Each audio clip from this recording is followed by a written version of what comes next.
hamdalillah nahmaduhu wa nasta'inuhu wa nastaghfiruh wa na'udzu billahi min sururi anfusina wa sayyiati a'malina may yahdihillahu fala mudilla lahu wa may yudlil fala hadiyalah. Asyhadu an la ilaha illallah wahdahu la syarikalah wa asyhadu anna Muhammadan abduhu wa rasuluh. Allahumma fasalli wa sallim ala sayyidina Muhammadin wa ala alihi wa sahbihi ajma'in.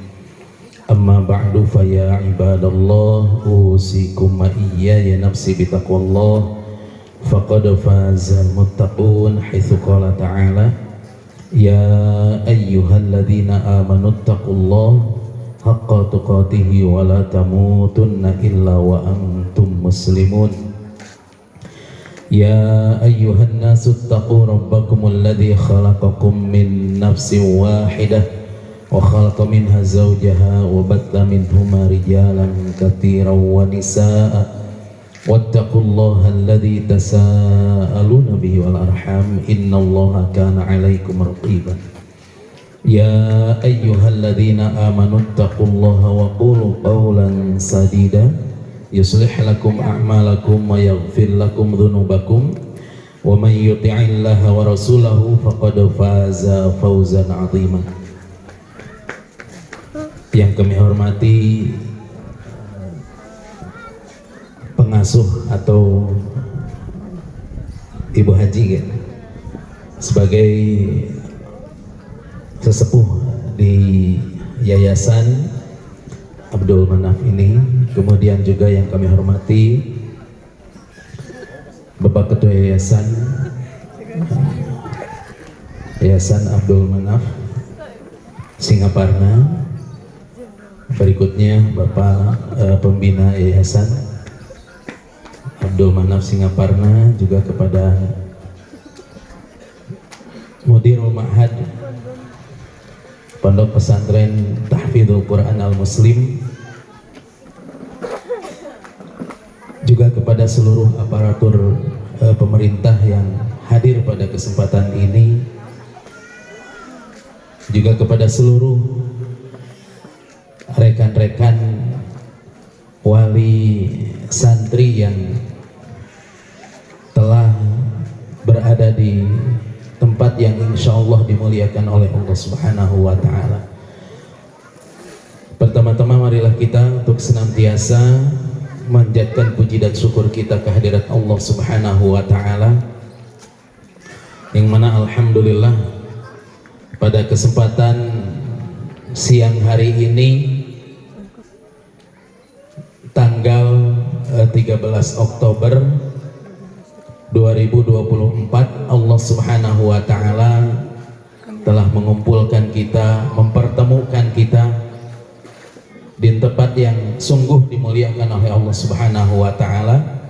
Kenapa tempat ini dimuliakan oleh Allah? Karena ini merupakan salah satu tempat pembinaan generasi pertama, yaitu diajarkannya kitab Allah Al-Quran ini, sebagaimana sabda Rasulullah SAW, ma ijtama'a qaumun fi baitin min buyutillah yatluna kitaballah wa yatadarasuna bainahum illa nazalat alaihimus sakinah wa ghashiyatuhumur rahmah wa hafathumul malaikah wa dzakarallahu fi man indahu. Tidaklah berkumpul satu kaum di rumah, di antara rumah-rumah Allah Subhanahu wa Ta'ala, yang mana di sana mereka membacakan kitab Allah dan mempelajari wa yatadarasuna bainahum, saling mempelajari di antara mereka, kecuali Allah akan menurunkan kepada mereka yaitu as-sakinah, ketenangan, wa ghasyiyatuhumur rahmah, akan diturunkan oleh Allah Subhanahu wa Ta'ala rahmah, wa haffathumul malaikah, akan dikelilingi oleh malaikat, dan wa dzakarallahu fi man indahu, dan akan disebut-sebut oleh Allah Subhanahu wa Ta'ala di hadapan makhluk-makhluk yang lainnya. Untuk itu sekali lagi Bapak Ibu, wabil khusus kepada wali santri kita bersyukur kepada Allah Subhanahu wa taala bahwasannya kita telah diberikan kemudahan oleh Allah untuk memondokkan anak-anak kita di sebuah lembaga pendidikan, yaitu pondok pesantren. Kenapa saya menyebutkan Allah telah mudahkan untuk kita? Karena untuk memondokkan anak-anak kita ke lembaga pendidikan pesantren ini adalah bukan sesuatu hal yang mudah. Sepuhna hoyongeun, murang kalihna alimeun. Murang kalihna hoyongeun sepuhna, terkadang cenah hawatos, alit keneh gitu. Nah, ini adalah apa? Di sini disebutkan bukti cinta orang tua. Ya. Justru karena kita cinta kepada karena sayang kepada anak-anak kita, maka kita dengan rela untuk apa? Untuk mengantarkan anak-anak kita ke pondok pesantren. Yang pada hakikatnya sebetulnya tanggung jawab pendidikan itu bukan tanggung jawab yayasan, bukan tanggung jawab guru, bukan tanggung jawab ustadz. Pada hakikatnya tanggung jawab pendidikan itu tanggung jawab siapa? Tanggung jawab kita sebagai orang tuanya. Coba kita lihat kepada ayat Allah Subhanahu wa taala di dalam surat At-Tahrim ayat yang ke-6. Allah berfirman, ya ayyuhalladzina amanu qu anfusakum wa ahlikum nar. Allah memerintahkan kepada kita, dan yang diseru oleh Allah yaitu orang-orang yang beriman. Ya ayyuhalladzina amanu qu anfusakum. Qu di sini adalah sighahnya, bentuknya fi'il amr, bentuknya perintah, asal kata dari waqayati wiqayatan qi, gitu ya. Fi'il amarnya adalah qi gitu. Ya, sebagaimana kita selalu berdoa kepada Allah, waqina adzabannar. Apa arti waqina? Dan jagalah kami ya Allah dari adab neraka. Aslinya adalah qi. Kemudian kenapa jadi ku gitu ya?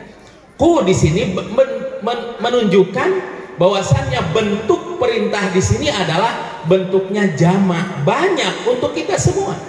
Yang diseru oleh Allah Subhanahu wa taala orang-orang yang beriman, pertama apa yang diperintahkan oleh Allah? Kita diperintahkan untuk menjaga. Siapa yang patut kita jaga? Anfusakum, diri kalian. Jadi diri kita. Kemudian setelah diri kita apa? Wa ahlikum, dan keluarga kalian. Siapa keluarga itu? Ahli itu siapa? Ahli itu adalah siapa saja orang-orang yang berada di bawah tanggung jawab kita.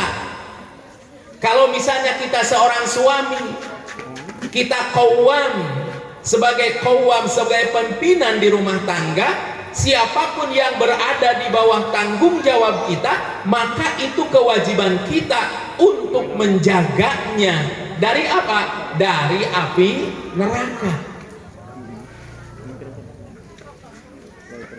Termasuk siapa yang berada di bawah tanggung jawab kita? Ya istri kita, kemudian anak-anak kita, kemudian siapapun yang berada di situ. Misalnya kita punya karyawan, punya pekerja, maka kita ikut bertanggung jawab dalam menjaganya.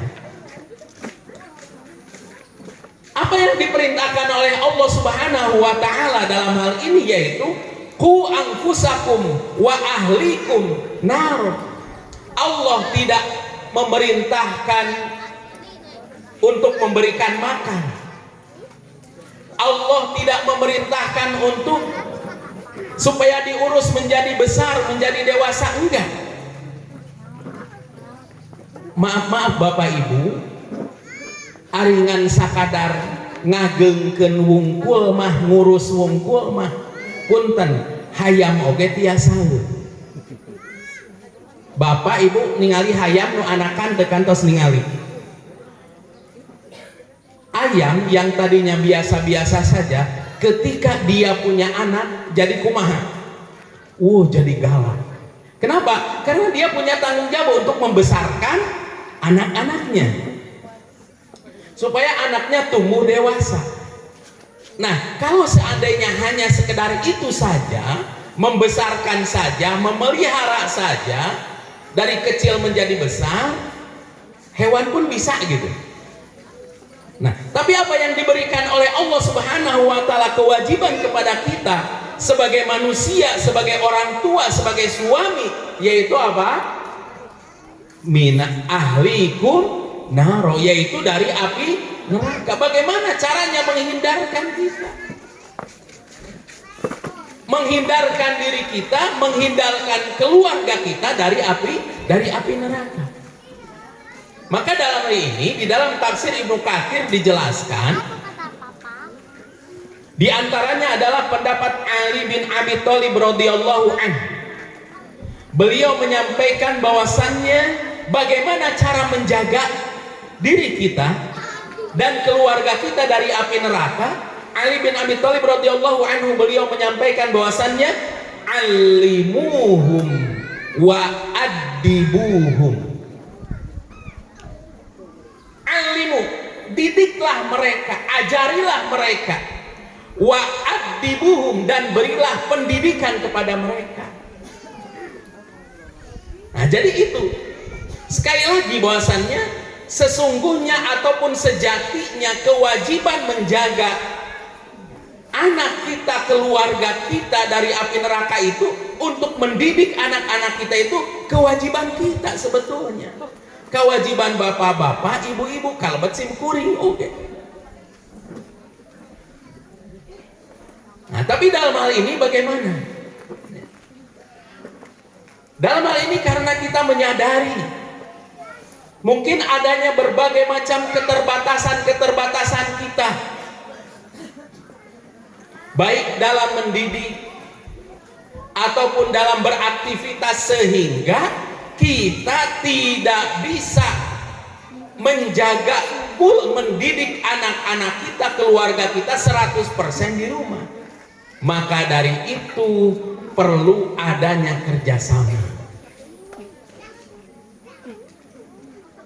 Di antaranya kerjasama yaitu dengan sebuah lembaga pendidikan.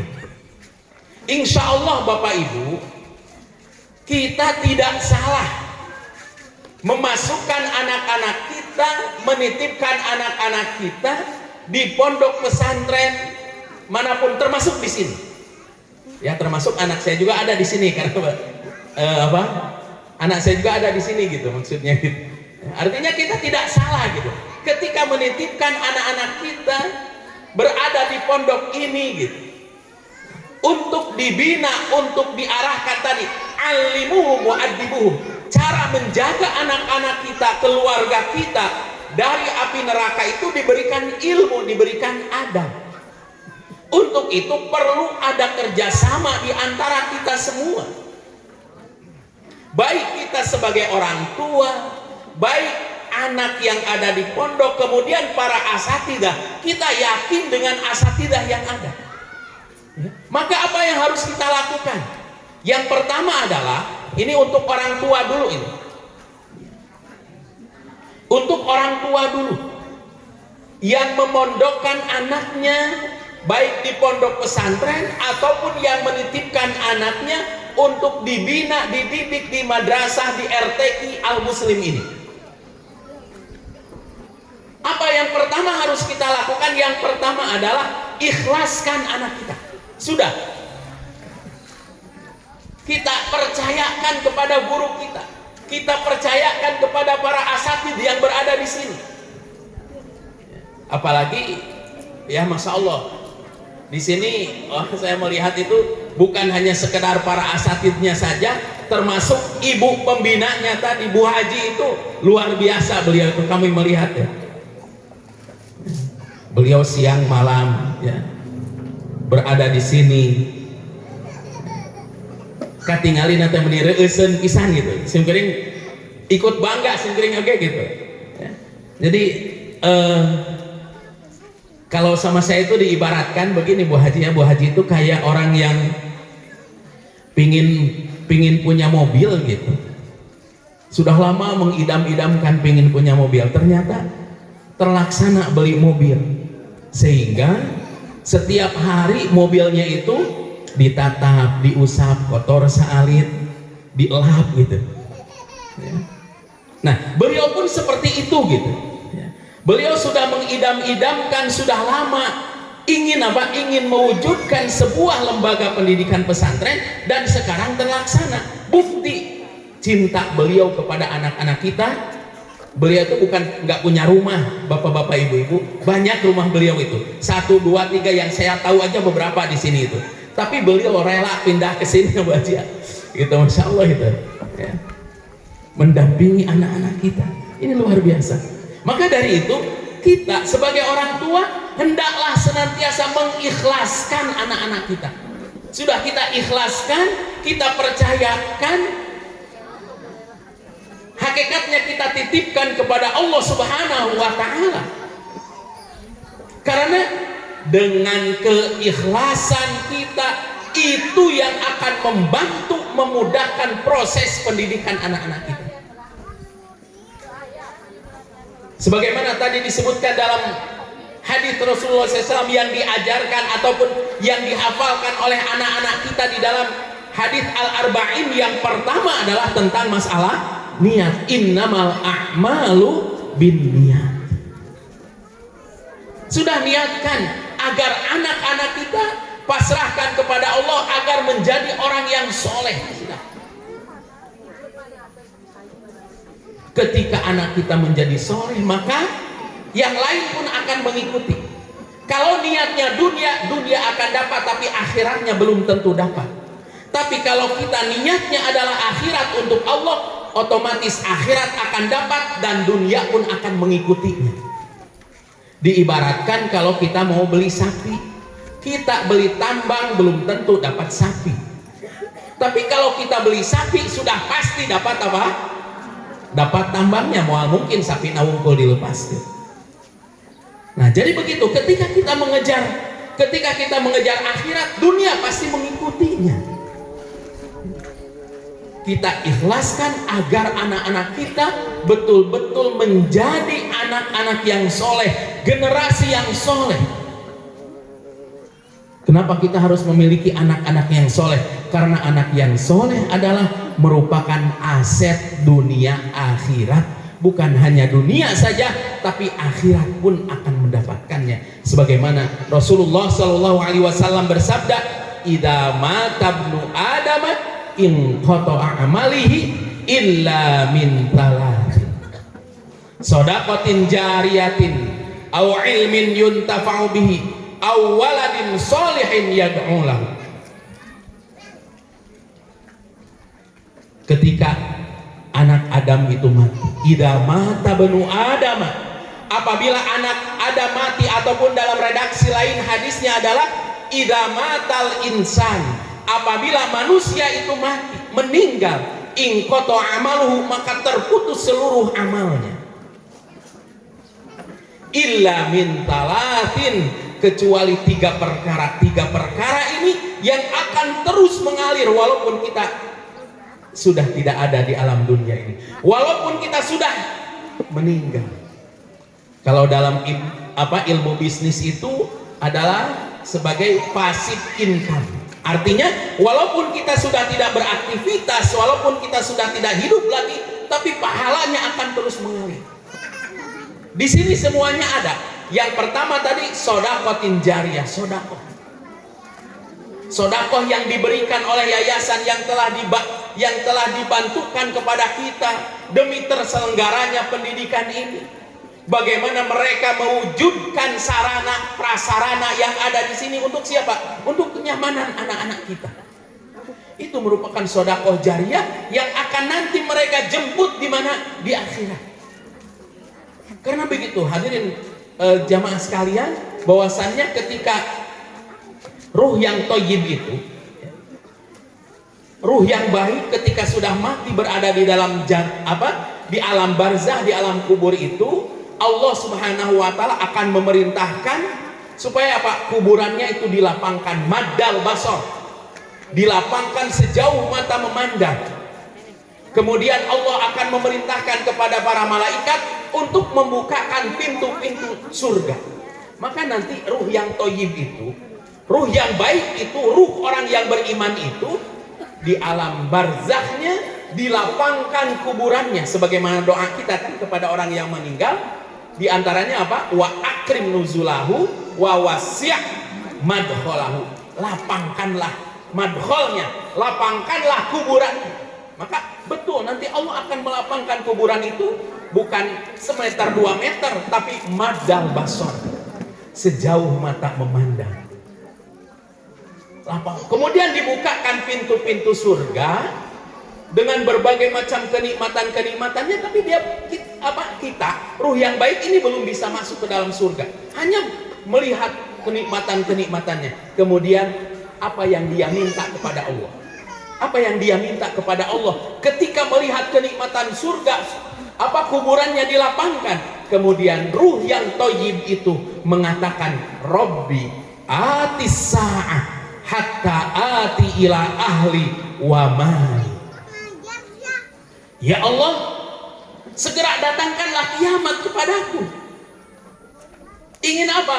Hatta ati ila mali, hatta ati ila ahli wa mali. Yang diingat hanya 2 ketika seorang telah mendapatkan nikmat kubur, nikmat di alam barzah, hanya 2 yang dia ingat. Apa? Ya Allah, segerakanlah, cepatkanlah kiamat. Apa yang diingat?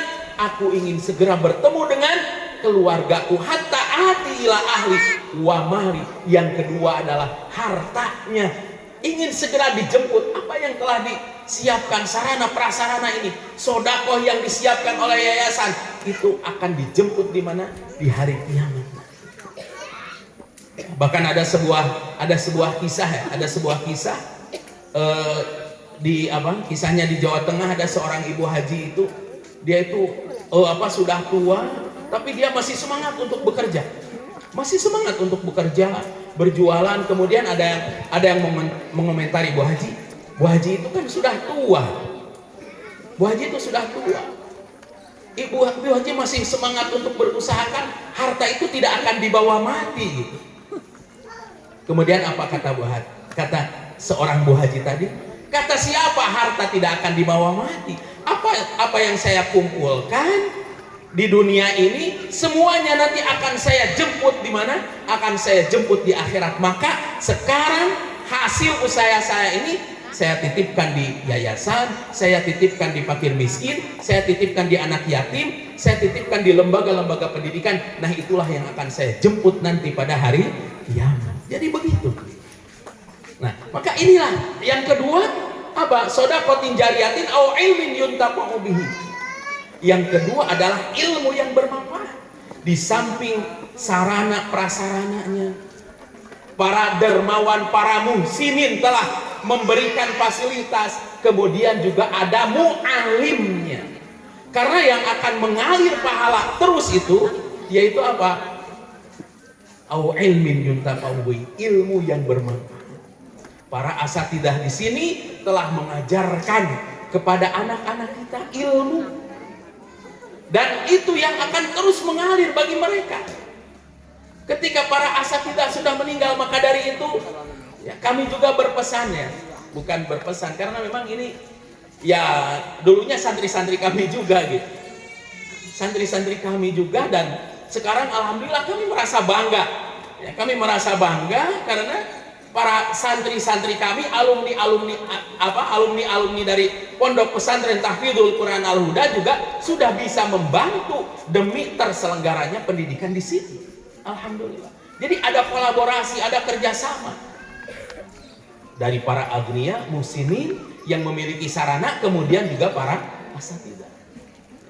Dan mereka ilmu yang terus diajarkan kepada anak-anak kita. Maka dari itu kami juga berpesan kepada anak-anakku sekalian, para santri sekalian, jangan lupa jaga adab-adab kalian kepada guru-guru kalian. Karena tadi pesan Imam Ali radhiyallahu anhu, alimuhum wa adibuhum, menjaga adab-adab kepada guru. Karena apa? Karena barokah ilmu itu bukan ditentukan dengan kuantitas, dengan banyaknya hafalan, dengan banyaknya ilmu yang telah diserap. Barokahnya ilmu itu letaknya pada adab kalian kepada guru. Sehingga Imam Ar-Ruwaini itu beliau pernah menasehati, ij'al ilmaka milhan waj'al adabaka daqiqan. Wahai anakku, jadikanlah ilmumu itu milhan, bagaikan garam, waj'al adabaka daqiqan, dan jadikanlah adabmu itu sebagai dakik. Dakik itu adalah tepung. Jadi itu perbandingan antara ilmu dan adab itu bagaikan apa? Bagaikan antara tepung dengan garam. Misalnya ibu-ibu di sini mau bikin bala-bala, Bu. Tarigunya, dakiknya itu, tepungnya itu 1 kilo. Kira-kira garamnya sakumaha, Bu? Nah, garamna 1 kilo deui atau napi garamna 2 kilo? Henteu. Kan kumaha garam tepungna 1 kilo, paling garamna sakumaha? Sasenok alit. Nah, itulah perbandingan anak-anakku sekalian antara ilmu dengan adab. Jadi adab itu bagaikan dakiknya, ini yang harus ananda miliki. Kemudian ilmu itu milhan, bagaikan apa? Bagaikan garam. Jadi jagalah adab-adab kalian ya, kepada siapa? Kepada mu'alim, kepada guru-guru, kepada para asatidzah yang berada di sini. Kemudian juga Imam Asy-Syafi'i itu beliau ketika sedang berjalan gitu, dikawal oleh para murid-muridnya, beliau berjalan di belakangnya ada beberapa murid-muridnya. Kemudian ketika bertemu dengan seorang orang tua itu, ya, yang murid-muridnya nggak tahu ini orang tua ini siapa gitu, ya, tidak dikenal, hanya orang tua. Kemudian Imam Syafi'i melewati orang tersebut dan kemudian mencium tangannya. Kemudian murid-muridnya bertanya, wahai Syekh, itu siapa gerangan orang tua tadi? Kami tidak mengenal, tapi ketika engkau bertemu dengan orang tua itu, engkau mencium tangannya. Kemudian kata Imam Syafi'i, itu guru saya gitu. Guru anda di mana? Padahal belum pernah ketemu, belum tahu bahwasanya itu gurunya. Itu guru saya. Jadi beliau itu, saya itu pernah bertanya kepada beliau tentang anjing, Bapak Ibu. Gitu. Jadi saya bertanya kepada orang tua itu, apa cirinya kalau anjing itu sudah dewasa? Nah, kemudian orang tua tadi menjawab, tanda kalau anjing sudah dewasa itu kalau kencingnya sudah diangkat kakinya ke atas. Nah itu. Nah, bila bapak ibu penasaran, mangga tingali weh, kamu ngabentenkeun anjing dewasa atau napi teu acan, tingali weh kencingna. Upami naon sampai anak tos diangkat berarti tos dewasa, meureun tos balik ya tadi. Nah, itu. Jadi Imam Syafi'i itu pernah bertanya, hanya itu saja. Beliau Masya Allah hormat kepada gurunya. Padahal hanya itu saja. Kemudian juga Umar Ibnul Khattab radhiyallahu anhu sebagai di antara sahabat terbaik, beliau juga mengatakan, aku akan menghormati kepada guruku yang telah mengajarkan 1 huruf daripada Al-Quran ini. 1 huruf dari Al-Quran. Coba Pak, sahabat sehebat Umar Ibnul Khattab, beliau mengatakan seperti itu. Saya akan mengabdikan diriku kepada orang yang telah mengajarkan 1 huruf daripada Al-Quran. Nah, anak-anak sekalian, maksudnya apa? Antum semua, kalian semua di sini baru 3 bulan saja sudah mendapatkan berapa hadis? Kinten-kinten bapak ibu upami ngajarkan di bumi tilu sasi hafal mah 10 hadis. Nah, sini masya Allah 3 bulan sudah ada untuk itu ya. Nah ini supaya apa? Supaya antum semua, kalian semua menjaga adab. Kemudian apalagi amalan yang, nah ini yang disampaikan tadi bahwasannya amalan tiga amalan yang terus akan mengalir sampai kepada kita, walaupun kita sudah tidak beraktivitas, walaupun kita sudah meninggal. Yang ketiga yaitu awaladin solihin yad'u lahu, anak-anak yang soleh yang akan mendoakan kita. Jadi ini generasi-generasi nanti, aset-aset kita.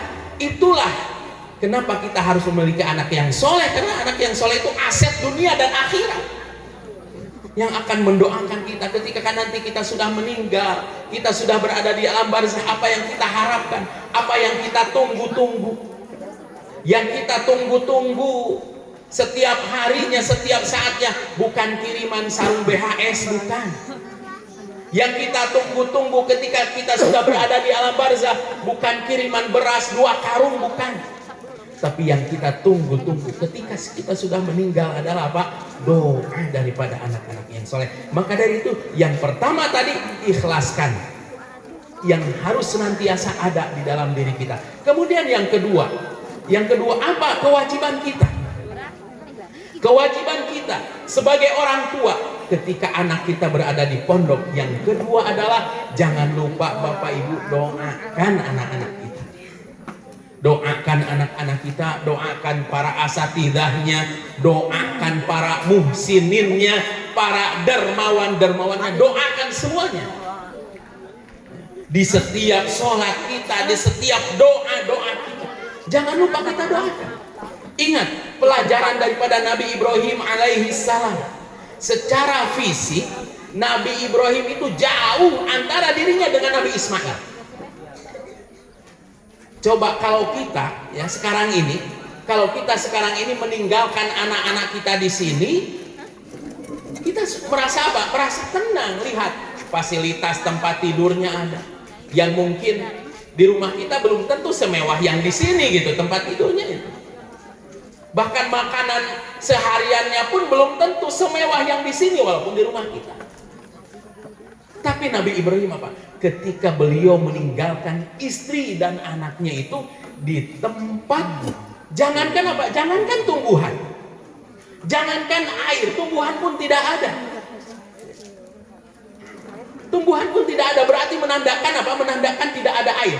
Tapi apa? Nabi Ibrahim beliau tinggalkan, yakin bahwasannya ini perintah Allah, kemudian beliau mendoakan. Inilah sebagai bentuk cinta kepada anak-anak kita. Jadi yang disebut cinta itu bukan wah watos di pesantren mah teu aya naon sok ararate di pesantren mah. Moal di dieu.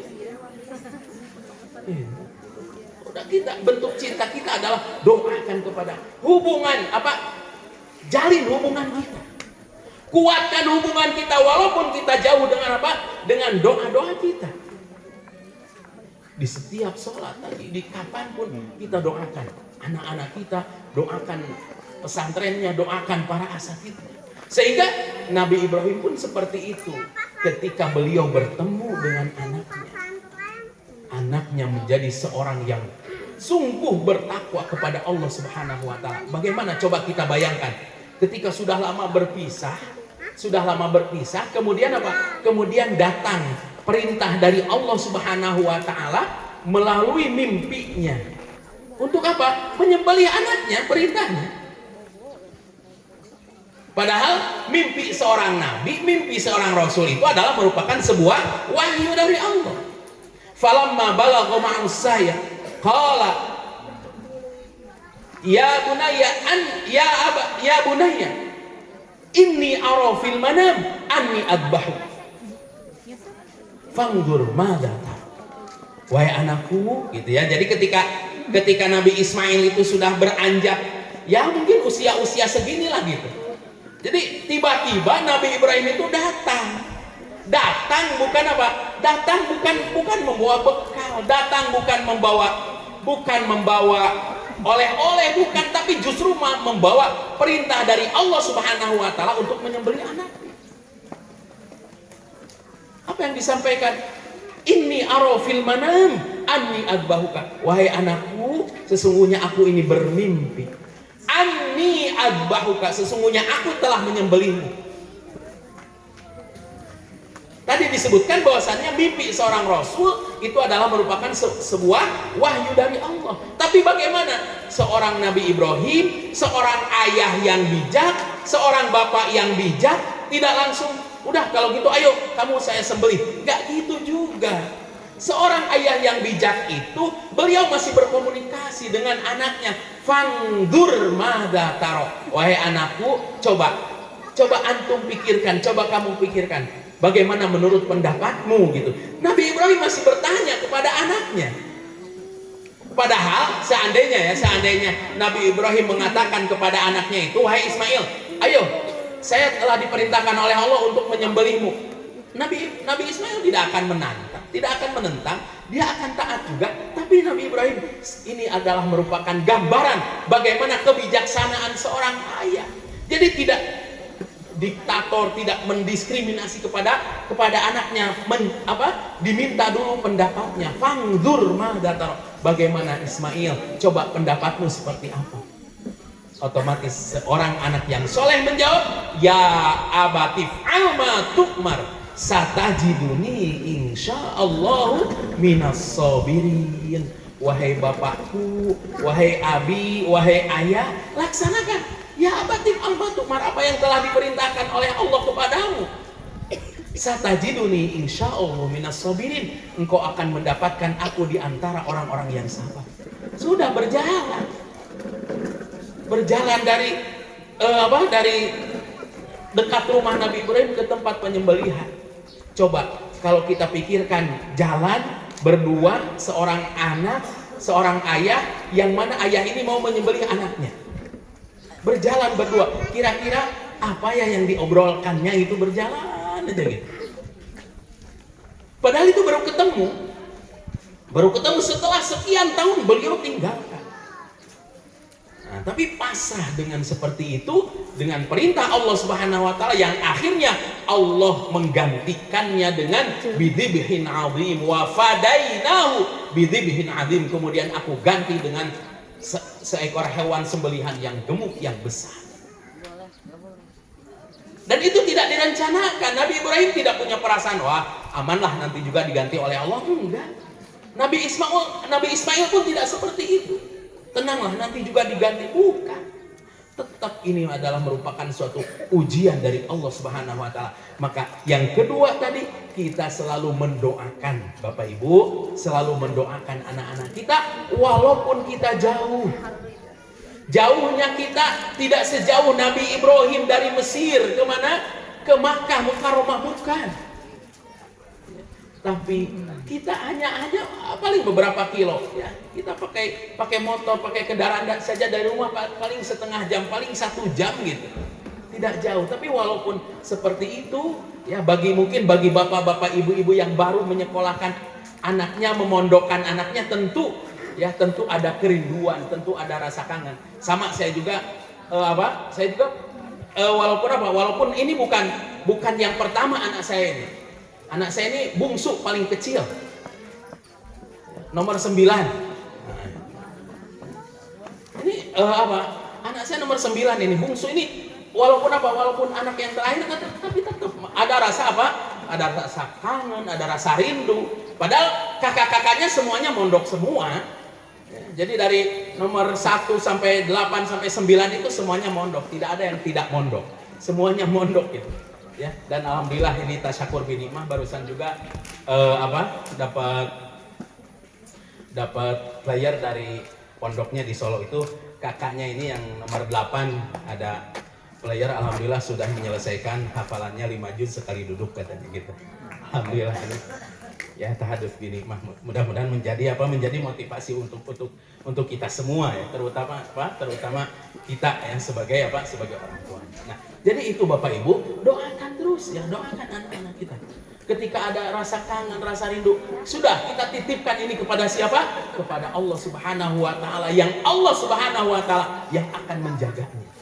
Kemudian yang ketiga, setelah kita mendoakan anak-anak kita, kemudian bangunlah komunikasi yang baik dengan asatidzah di sini, dengan pembimbingnya. Jangan sekali-kali Bapak Ibu, saya titip kepada Bapak Ibu, ya, termasuk saya juga, jangan sekali-kali, maaf ya, jangan sekali-kali mengkritisi kebijakan Ustaz. Itu akan berpengaruh kepada anak-anak Ibu. Jangan mengkritisi. Misalnya begini, ada apa? Oh, iya, tenang lah. Insya Allah masih kuat.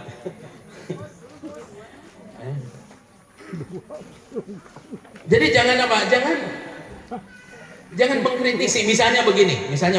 Kemarin selama 3 bulan kita tidak boleh menjenguknya. Kemudian ibu tuh, bapak atau ibu dia geningnya pasantren teh menihara rese piragen bade ningali tekengi. Nah gitu, naon salah, nah kan bade masihan bekal, bade masihan naon. Jangan sekali-kali begitu. Ataupun ketika nanti ada kebijakan yang lain kemudian kita mengkritisinya, jangan. Itu akan menghilangkan kebarokahan. Sudah, kita ikut saja. Seandainya mau memberikan usulan, berikanlah usulan yang baik. Berikanlah masukan yang baik. Tentunya seandainya nanti masukannya ataupun usulannya bisa diterima, mungkin nanti juga akan dimusyawarahkan dengan baik. Tidak akan menutup kemungkinan para asatidzah pun di sini, ya, para guru-guru di sini pun akan menutup saran-saran Bapak Ibu, tidak, tetap ya. Cuman ketika ada kebijakan, sudah kita pasrahkan saja, kita berhusnudon saja. Jangan hilangkan sifat-sifat rasa-rasa suudon kepada kita. Itulah bagian daripada Bagian daripada akhlak yang mesti dijaga, itulah akhlak Al-Qur'an. Ya. Makanya tadi Al-Qur'an itu jangan tidak hanya sekedar dihafal.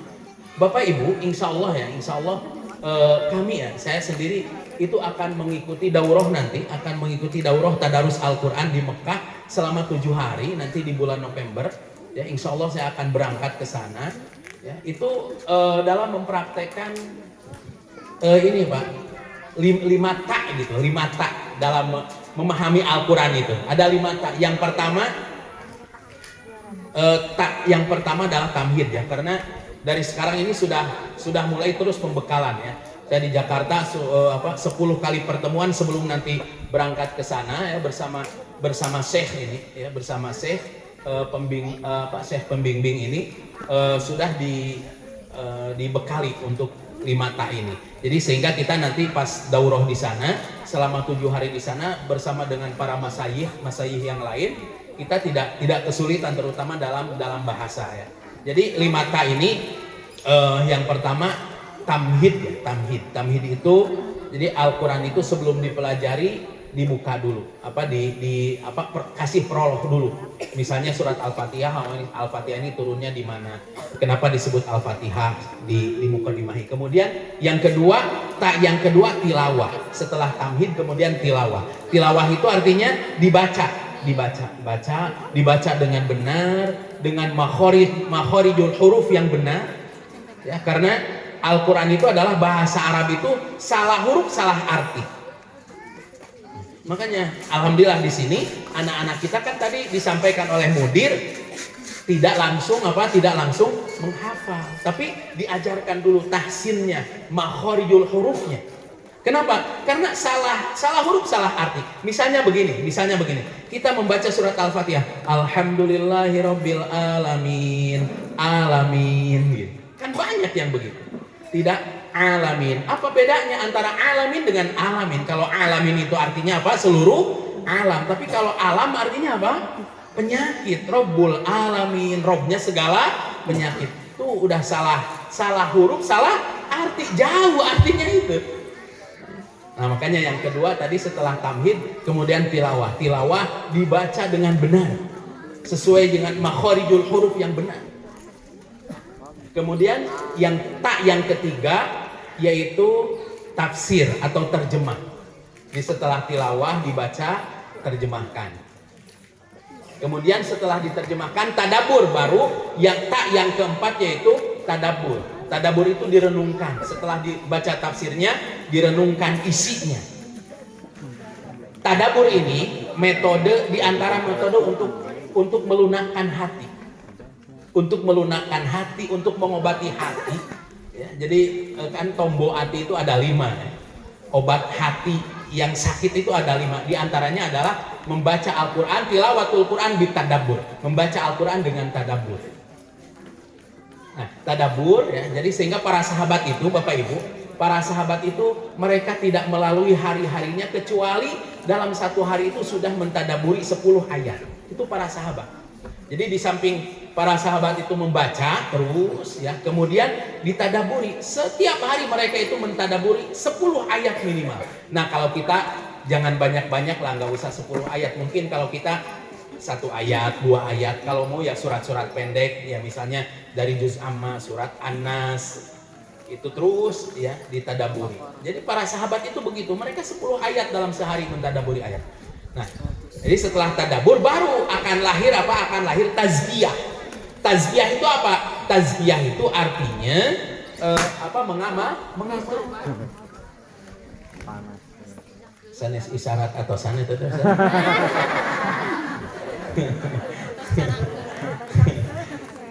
Terus balona terus bitu. Nah, jadi baru apa? Baru tazkiyah. Tazkiyah itu ya mengamalkan.